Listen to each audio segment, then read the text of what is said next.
Welcome to Tales from the Trenches Tuesdays. Today, it is my pleasure to have Lisa Greer on board.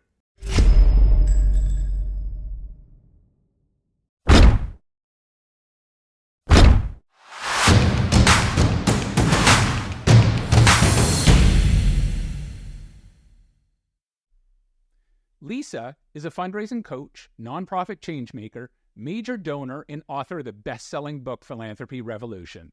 Lisa's on a mission to save giving by providing a clear path to success, supported by data, statistics, and interviews. With her help and direction, the nonprofit world will see its donors engaged and energized, their organizations sustainable and with increased impact, and a more honest philanthropic culture that will create a larger and more loyal donor pool. Currently, Lisa serves as a commissioner of the California State Commission on the Status of Women and Girls, where she sits on the executive committee. She also serves on the international board of the New Israel Fund, Alliance for Middle East Peace, and as the executive committee of the Cedars-Sinai Board of Governors.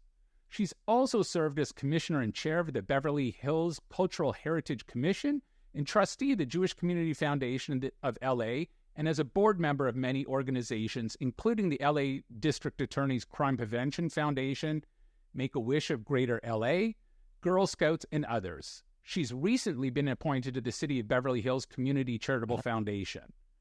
Earlier in her career, Lisa was a studio executive at NBC and Universal Studios, and she founded and led several companies in the digital media and entertainment businesses. Lisa co-founded and sits on the board of Tandem Care Planning, a new business that elevates the home care experience for both care seekers and caregivers. A native of LA, Lisa holds a bachelor's degree in history from UCLA and an MBA from Pepperdine University. She's the proud mother of 3 millennials, 2 Gen Zs, and 2 dogs. Wow, what an accomplished lady. Welcome. I don't like to be bored, so there.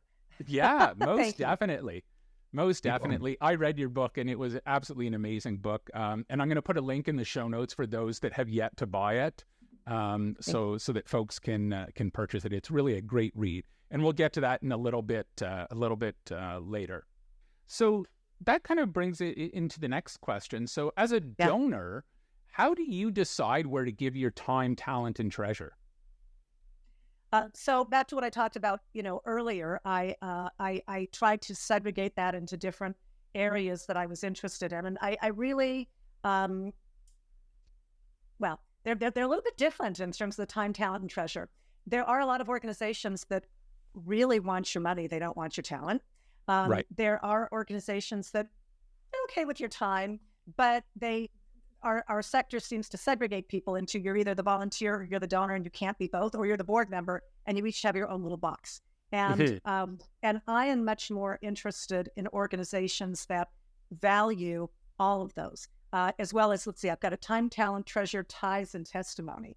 Right. All of those should be valued. And if I get started, I'll talk to an organization, or go to an organization, or listen to them with a pitch because I really love what they do, or sometimes because I like what they do, but I also love the way they do it. And if I feel it's an organization that is really looking forward, that isn't talking about the checks and isn't talking about we don't want to do recurring donations because we hate getting new expiration dates or those kinds of things, which I actually hear often, then I'm much more interested in working with them. So it's kind of a package thing, and I'd say is the more of yes, I want it to be something where their mission moves me personally because of something familiar or just something I've happened to be interested in, and that they do it well, and maybe somebody else has told me that they give to them as well. Not as important, but what's really important is how do they do it? And if they're doing it their pitch to me is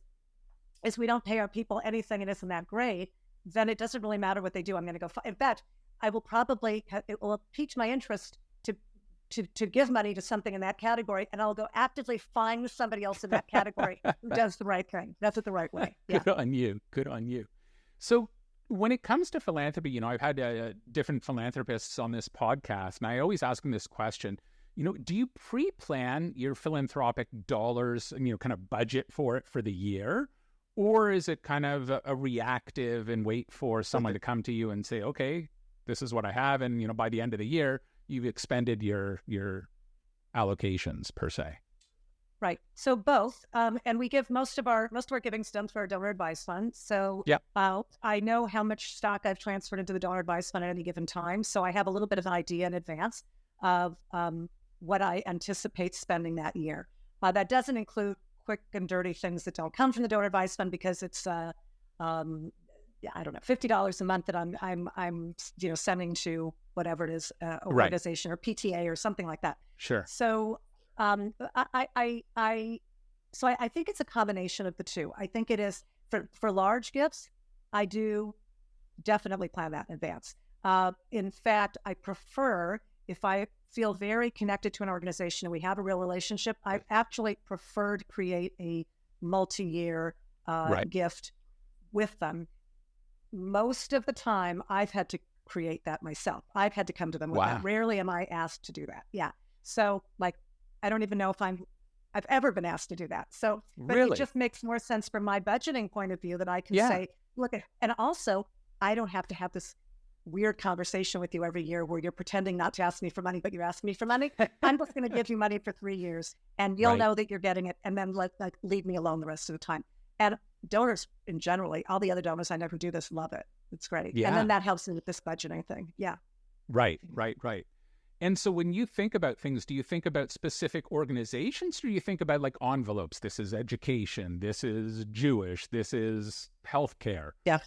Or is it specific by organization? Envelopes. No, envelopes. And I'm trying to find best in class for each of them. And sometimes I'll have several in that class because I think they do different pieces of it, kind of a subset.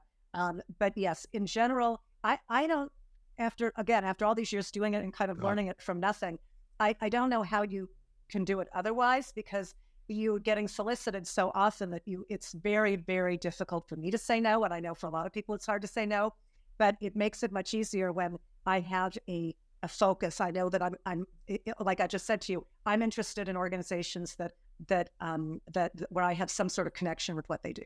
And so that really helps. And then when somebody calls with something that's completely outside of it, it's much easier for me to say, you know what, that's not something that's within my area of focus. Or my favorite one that I heard once was from a famous, very well-known TV guy, producer. And I guess his kid had, I think, multiple sclerosis. And I'll never forget the story. And his answer was, people would call him with other diseases and say, well, you're interested in diseases, so you whatever. And he said, well, you know what? I'm giving my money to multiple sclerosis right now to research. And when that's cured, give me a call and we'll talk. Right. So, yeah. Right. You know, I've been on the other side where I've gone to foundations and asked for gifts. And there was one foundation that changed their focus, but they said, we kind of shifted every 5 to 10 years and we rejig it. But for the moment, this is what we're focused on. You fall outside of that. And I thought that was a great thing, but I didn't drop them as the lepers. It's not like, okay, I'm going to put it down in a little computer. In 5 years, I'm going to call you. You still want to kind of maintain that relationship, and only you don't want to be seen as only dealing with folks when they have money to give you. Otherwise, you go back to that solicitation connotation, right? Yes, that is it. And it's starting to sound a lot more like the other version of solicitation, right? Exactly. Yeah, you're right. Exactly. Yeah. So much about how we are as philanthropists was shaped as a child, and conversations around the dinner table. So when you were growing up, how was philanthropy spoken about around your dinner table? So around my dinner table, philanthropy was not a word we used.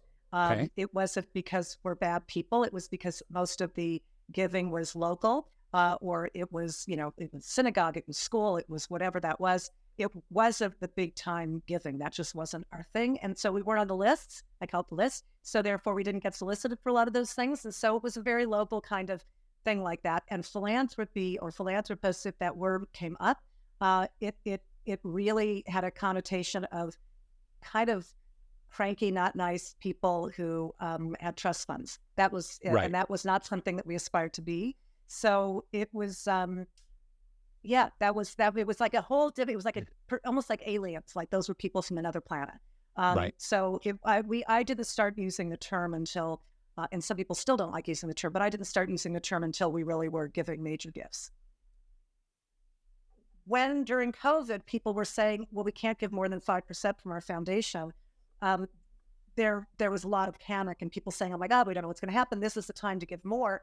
And there were some organizations saying, well, we can't, we need to make sure this is sustainable. And I thought about it and I thought, well, so my question was, I think I even wrote this down somewhere online, so if your organization, if your foundation lives for 250 years or 220 years, does it really matter? And you were able to help people at this point in time when we've got a world crisis, to which people go, oh, okay, I kind of get it. But I love what Philanthropist did. Yeah. Yeah. In reality, their investments, they have to give out 5%. Well, one year they may make a huge pile of money on their investments, right? They're still only going to give out 5%. So it all kind of ebbs and flows over the course of time, right? The fullness of time will just even it all out. I mean, it does, but I also think that when something needs more than 5%, you need to be able to do that. And there certainly are periods of time when the market has done better, or that the foundation, will be taken over by kids or whatever. I mean, you've got Soros. A lot of that's going on right now. Soros is doing it. Yeah. And like I said, the Waltons and a lot of different scions are taking over these organizations, and I think they're doing it in a new and most of the time kind of better way, or let's call it a way that is better for this time period. Yeah. And it's interesting. The donor advised funds are much more popular in the States than they are here in Canada, but it's getting there. I think that I read somewhere in the States that the number one grant maker in the States was Fidelity Trust, which is about as philanthropic as, a tabletop. But, it's kind of like saying the number one donor in the world is Visa, because most people pay things on Visa. Visa has nothing to do with it, right? That's exactly the same. That's a really, really, good analogy. You're absolutely right. Well, Lisa, thank you so much for taking the time. If folks wanted to get hold of you, how would they go about doing that? So they can go to my website. Thank you for asking. They can go to my website, lisagreer.com. Pretty simple. They can go to philanthropyrevolution.com if that's easier to remember. And on there, you can find my tips of the week, which I give every Monday, and I've got hundreds of them.